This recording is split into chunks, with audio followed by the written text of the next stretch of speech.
In this video, we're going to talk about what the qualifications are to run for office. Actually, I'm going to be truthful, there are not very many. I'm going to tell you what they are. But then there are the informal qualifications that you need to have.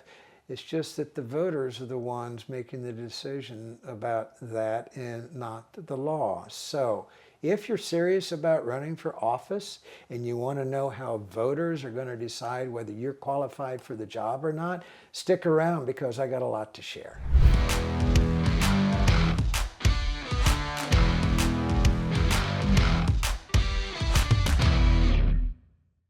So the first one, what are the formal rules? Well, I'm talking about the United States. If you want to be President of the United States, you have to be at least 35 years old, and you have to have been in the United States for at least the past 14 years. If you want to run for the U.S. Senate, you have to be at least 30 years old and a resident of the United States for at least the past 9 years. You want to run for Congress, you have to be at least 25 and a resident of the United States for the last 7 years.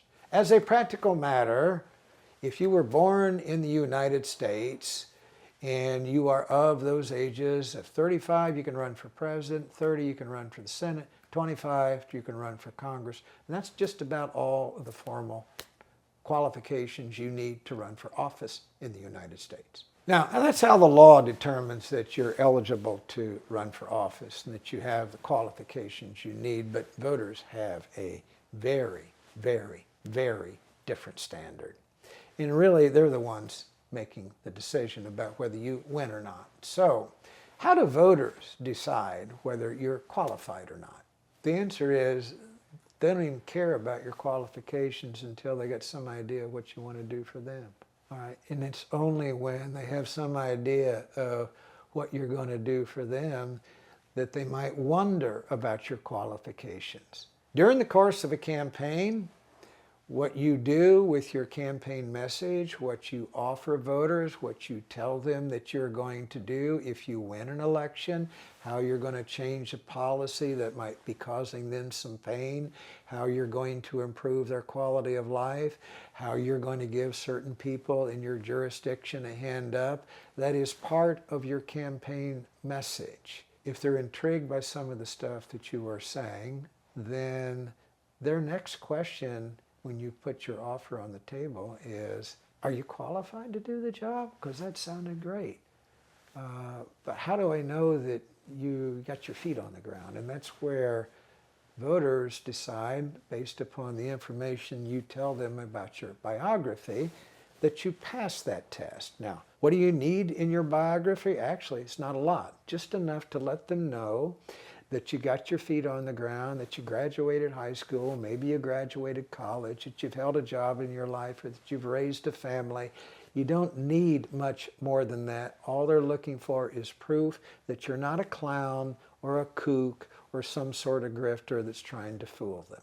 Now, once they're satisfied that you are qualified in that respect, they might also wonder about your moral code. And what they kind of want to know when I say your moral code and your values is, do you care about the same things I do? Do you care about the pain of people that I know are in pain? Do you care about the poor and the hungry or kids that don't get a good education? Do you care about my tax burden? Do you care about making sure that my pension check comes and that my Social Security check arrives on time? They'll be looking for signals that your moral code is roughly in sync with theirs. It doesn't have to be perfectly in sync, but they're going to want to know that you've got the character that they can support. They may also wonder about whether they can trust you or not after they've seen that you have qualifications and they've seen that your moral code looks pretty good. Well, voters have been betrayed, so they may be interested in hearing a story that you tell that demonstrates your commitment to solving a problem that is also their problem. You can tell a story like that in a political campaign. It happens at some point in your life that you talk about some experience you had that made you deeply committed to improving education or helping the impoverished or helping needy people that needed a hand up or making a change in the way development is done in your community. All of these things are ways that voters determine whether you're qualified for the position, and none of these rules are in any law book, and they're certainly not in the U.S. Constitution. What I've just given you is kind of a crash course in how you develop a campaign message and put your offer on the table, because that's what comes first.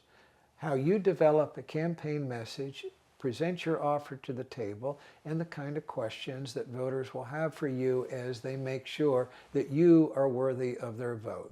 I'm going to show you, just to illustrate a point, that the length and the size of your bio really doesn't matter if you're offering something really compelling to voters.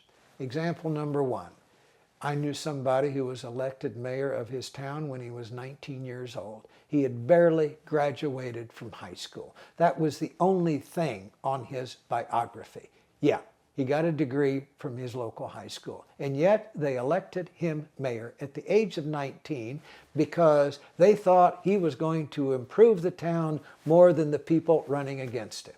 He did later go on and was elected a member of Congress. But that's where he started his career, as mayor of a small town. Alexandria Ocasio-Cortez was elected to Congress when she was 28 years old. She had graduated from high school. She had earned a college degree. She had served a couple of community service organizations, and her job was serving as a waitress and a bartender. Did they really care about her, quote, qualifications? No, she won because people in that district were really excited because they were going to get something from Alexandria Ocasio-Cortez that they were not getting from the guy she was running against. They were tired of him. They thought he had lost touch with the district, and she's kind of proof that he had. I could go on with stories like this. A friend of mine, Evan Bayh, who was elected Secretary of State when he was 30 years old. His only job before that had been serving as a lawyer in a law firm. I could tell you stories about Bill Clinton being elected Attorney General of Arkansas at a very young age. His only qualification was that he was a university professor. How did these people with so few qualifications rise to the top of the political ladder so quickly? It was the strength of their message. It was the way they communicated a message. It was the kind of candidate they were, with a moral code that people liked, an agenda that people wanted some of, and things that they were going to do for the electorate. They liked the stories that those candidates told about why they were seeking the job and what they hoped to do with it, and their vision for the future of their jurisdictions and their states. Those are really the only qualifications you need to run for public office. One final note, if you're thinking about running for office someday, I have a free ebook. You might want it. In fact, you really should get it. 12 Essential Steps to Prepare for a Political Campaign. There's a lot of meat in that book. It's yours. It's free. Go to the link underneath this video and get your copy.